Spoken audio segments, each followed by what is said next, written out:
네, 요즘 언론에서 꽃보직이라는 말을 자주 듣습니다.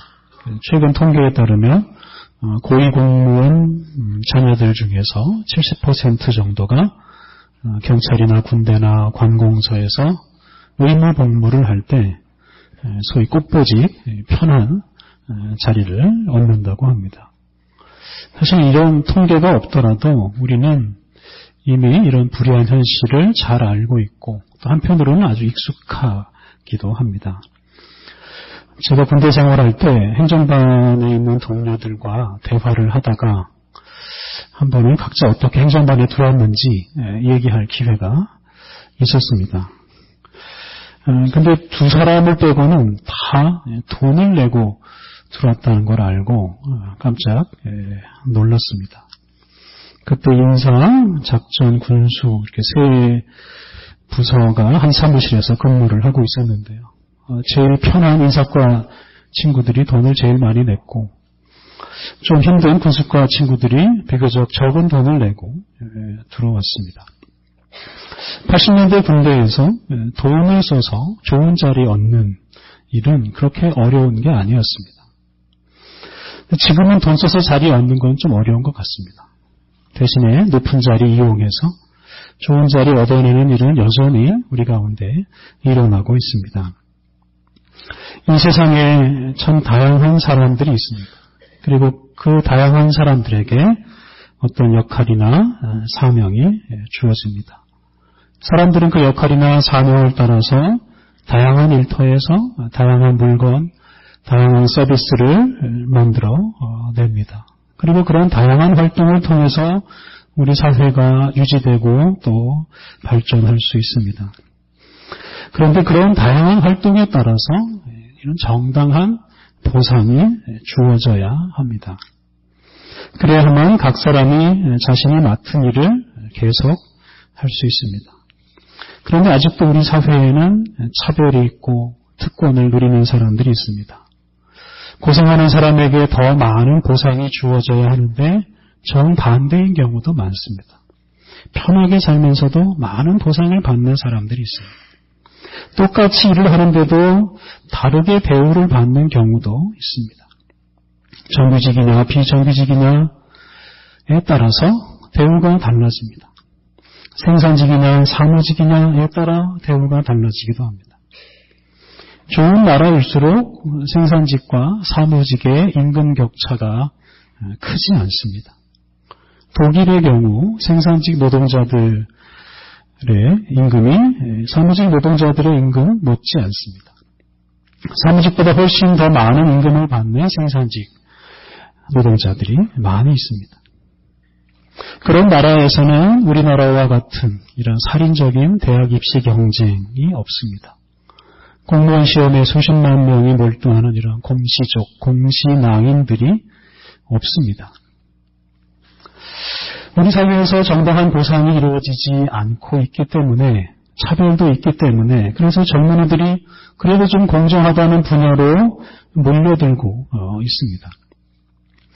이렇게 사람들이 다양한 분야에서 다양하게 활동하지 않고 한쪽으로 몰려드는 이런 현상이 우리나라를 발전시킬 리가 없습니다. 이런 현상 때문에 우리 사회는 어쩌면 점점 암울해지고 있습니다. 우리나라의 미래에 대해서 다들 어두운 전망만을 내놓습니다. 그런데 이런 현상을 시작하게 하고 계속 부추기는 것이 바로 이런 불의입니다. 의롭지 못한 것입니다. 요즘 특검이 특별검사가 활동을 하면서 우리나라 권력자들과 부자들의 그 부패상을 적나라하게 드러내고 있습니다.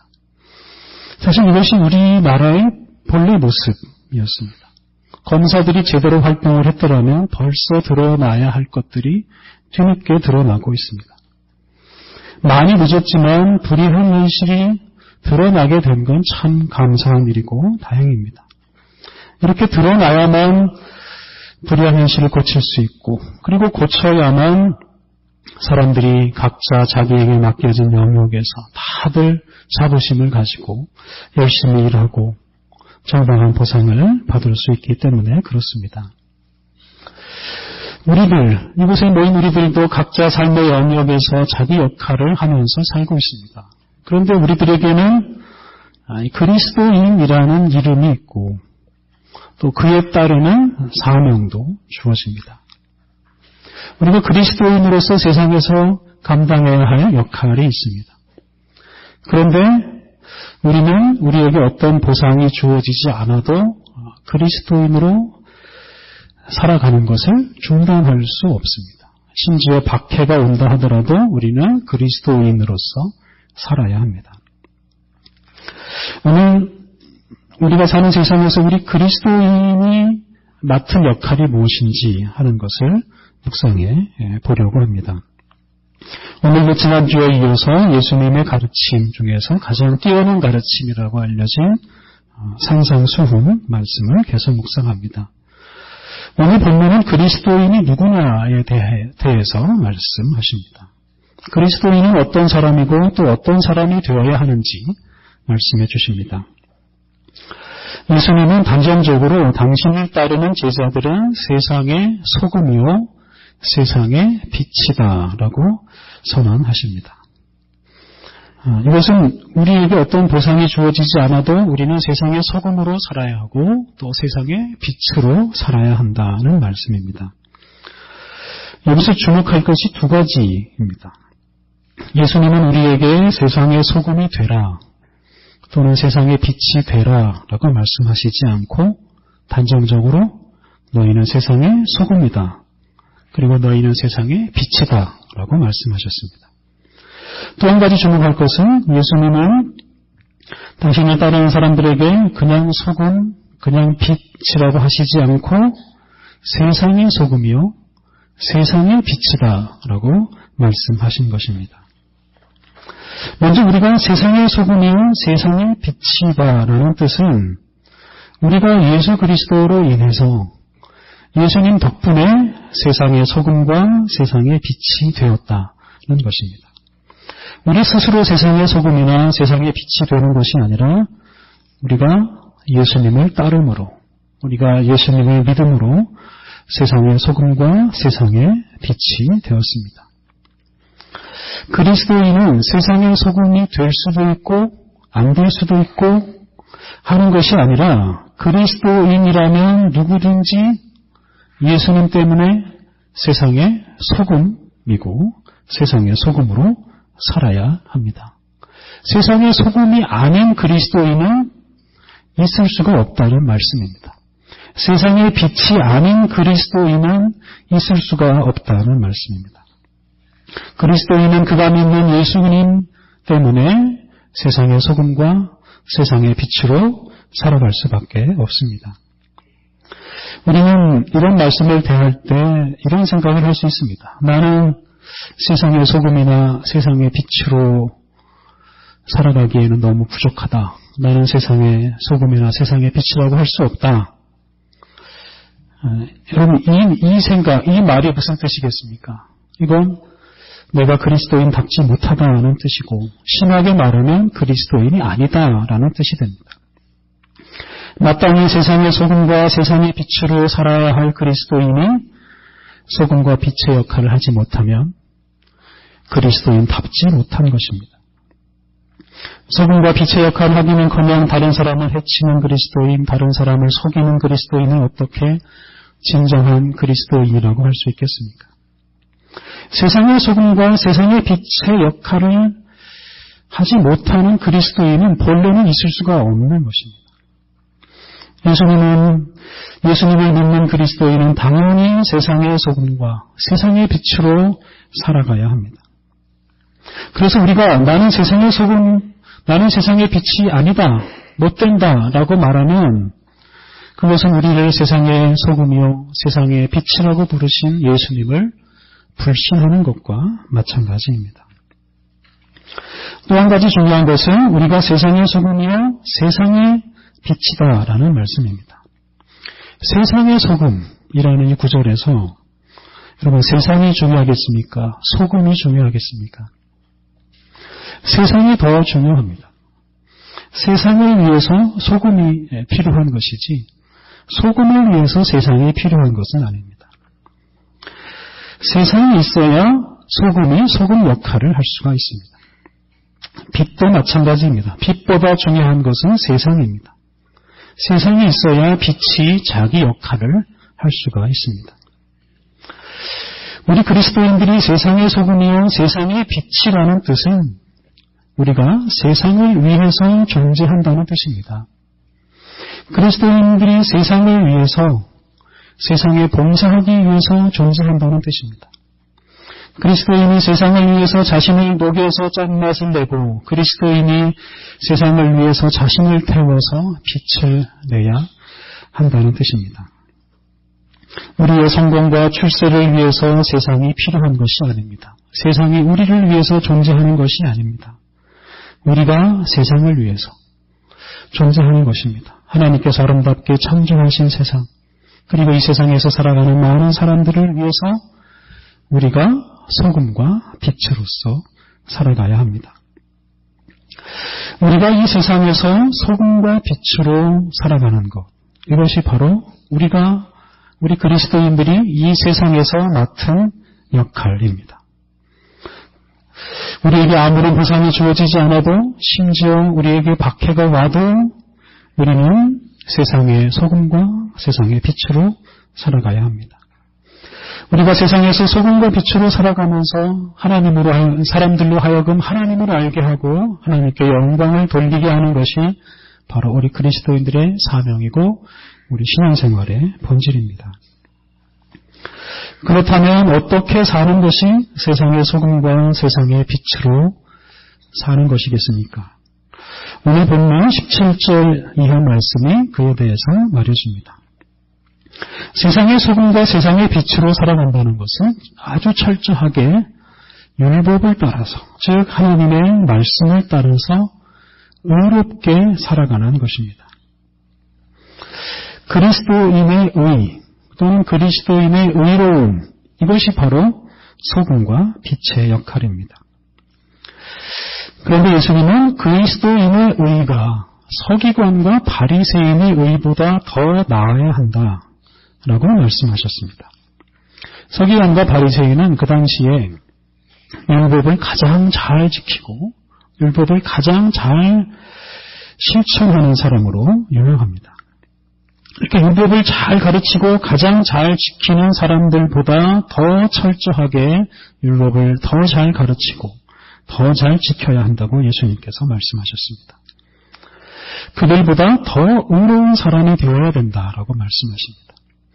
그러기 위해서는 율법 중에서 아주 작은 것, 극히 작은 것, 지키지 않아도 될 것처럼 보이는 것까지도 잘 지켜야 된다라고 말씀하셨습니다. 오늘 읽지 않았지만 21절 이하 말씀을 보면 구체적인 예를 들어서 예수님께서 설명하십니다. 예수님은 단지 사람을 죽이는 게 살인이 아니고 형제에게 욕만 해도 사람에게 욕을 하는 것, 그것이 살인을 하는 것과 같은 큰 벌을 받는다고 말씀하셨습니다. 예수님은 음욕을 품는 것이 곧 간음이라고 하셨습니다. 행동으로 짓는 죄나 마음으로 짓는 죄나 다 똑같다고 말씀하셨습니다. 예수님은 더 나아가서 원수도 사랑하라고 말씀하셨습니다. 이런 상징성에 나오는 규정들은 구약성경에는 나오지 않는 말씀들입니다. 그래서 서기관이나 바리새인들은 알지 못하는 말씀이고 지키지도 않은 말씀들입니다. 예수님은 서기관과 바리새인보다 구약성경에서 규정하는 것보다 더 철저하게 사랑과 정의를 실천하라고 우리에게 말씀하십니다. 그런 예수님의 말씀대로 사는 것이 세상의 소금과 세상의 빛으로 살아가는 것입니다. 우리가 그렇게 살아갈 때 우리의 의로움을 통해 세상에 빛을 발하고 세상에 짠맛을 낼 수가 있습니다. 여기서 중요한 것은 우리가 예수님을 믿는 사람이 되었기 때문에 그렇게 의로운 생활을 할 기회를 얻었다는 것입니다. 우리가 예수님을 믿지 않았더라면 마음으로 얼마든지 죄를 지을 수 있었을 것입니다. 마음으로 살인과 간음을 일삼으며 살았을 수도 있었을 것입니다. 하지만 예수님을 믿고 예수님을 따르고 예수님의 말씀을 알았기에 우리가 그것을 죄로 알고 그런 죄를 짓지 않기 위해서 노력하고 그래서 좀 더 의롭게 좀 더 철저하게 사는 사람이 되었습니다. 우리는 예수님 덕분에 이렇게 의로운 길을 가게 되었습니다. 우리는 이것에 대해서 감사하게 생각해야 합니다. 저는 부족해서 도무지 이런 예수님 말씀 따라 살 수가 없습니다. 이렇게 말하지 말고 예수님 덕분에 우리가 좀 더 철저하게 의로운 길을 갈 수 있게 된 것을 감사하고 힘들어도 이 길을 가려고 애써야 합니다. 오늘 읽은 구약의 본문은 겉으로 신앙인인 척하거나 그냥 경건한 체만 하는 것은 쓸모없다라고 말씀하십니다. 그 대신에 정의를 실현하고 사랑하는 것이 진짜 금식이고 진짜 신앙생활이라고 말씀하십니다. 하나님의 말씀을 철저하게 지키는 게 우리 신앙생활의 본질입니다.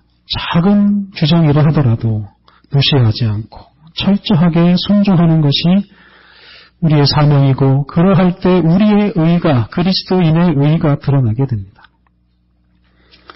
그런데 우리는 부족해서 이렇게는 도무지 못 산다라고만 말하면 그것은 우리의 신앙생활을 포기하는 것과 같습니다. 우리 사회에서 종종 파업이라는 게 일어납니다. 노동자들이 자기 할 일을 하지 않는 게 파업입니다. 노동자들은 자신들의 권리가 침해당했다고 판단을 하면 파업을 할 권리가 있습니다. 그건 헌법과 법률에서 보장한 것이기 때문에 무조건 비난만 할 수는 없습니다. 하지만 파업이 일어나면 불편하고 힘든 일이 많이 일어납니다. 최근 철도 파업 때 심지어 사람이 죽는 일까지 생겼습니다. 그러니 파업이라는 걸 자제하는 것이 좋은 것입니다. 특히 공공기관일수록 좀 손해를 보더라도 시민들이 편안하게 살 수 있도록 자제하는 것이 도리입니다. 그런데 앞에서 우리 그리스도인들은 이 세상에서 정당한 보상을 받지 못하더라도 그리스도인으로서 사는 것을 포기하지 않아야 한다라고 말씀을 드렸습니다. 이건 곧 우리 그리스도인은 파업을 할 수 없다는 뜻입니다. 여러분 직장에서 파업하지 말라 이런 뜻이 아니라 우리가 언제나 어디서나 그리스도인답게 사는 걸 포기하지 않아야 한다는 뜻입니다. 그런데 오늘 우리 사회에서 그리스도인들은 집단적으로 파업을 하고 있는 것처럼 보입니다. 교회가 세상의 소금과 세상의 빛의 역할을 하지 않고 있다는 뜻입니다. 우리가 의롭게 살지 않으면 그것은 곧 그리스도인으로서 해야 할 일을 하지 않는 것이고 그것은 곧 파업이나 마찬가지입니다. 믿음으로 구원을 받는 것이지 행함으로 구원을 받는 게 아니다라는 말만 하면서 의롭게 사는 것을 등한히하는 것은 곧 파업을 하는 것이나 마찬가지이고 그것 때문에 우리가 사는 세상은 더 불의해져 갈 수밖에 없을 것입니다. 성도 여러분, 예수님을 믿는다는 것은 곧 예수님 말씀을 따라서 산다는 것이고 예수님 말씀 따라서 의롭게 산다는 뜻입니다. 우리가 그 의로운 길을 계속 걸어감으로써 우리는 하나님 나라의 백성, 의로운 백성, 거룩한 백성으로 변화되어 갈 수 있습니다. 하나님은 우리들이 그렇게 의로운 백성, 하나님 나라에 맞는 백성이 되게 하시기 위해서 예수 그리스도를 통해서 우리를 부르셨습니다. 그러므로 우리가 의롭게 사는 걸 포기하면 예수님 믿는 것을 포기하는 것이나 마찬가지입니다. 성도 여러분, 우리는 우리의 최고 지도자가 피해자가 되어서 검찰의 조사를 받고 압수수색까지 당하는 시대를 살아가고 있습니다. 우리 사회가 점점 불의해지고 점점 타락하고 점점 어두워져 가고 있습니다. 이것이 무엇 때문이겠습니까? 그리스도인의 파업 때문이고 그리스도인의 태업 때문입니다. 세상의 소금으로서 세상에 썩어가는 것을 막지 못하는 우리들, 세상의 빛으로 부름받은 우리들이 세상이 어두워지는 것을 막지 못했기 때문입니다. 우리들이 이러한 파업을 철회하고 다시 의롭게 살아야 합니다.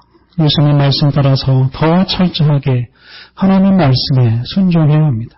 계명 중에 지극히 작은 것 하나라도 버리지 않고 철저하게 순종해야 합니다. 마음으로조차 죄를 짓지 않도록 우리의 마음을 깨끗하게 보존해야 합니다. 성도 여러분, 의롭게 사는 것, 의로움을 드러내는 것이 이 세상에서 우리 그리스도인들에게 맡겨진 사명입니다.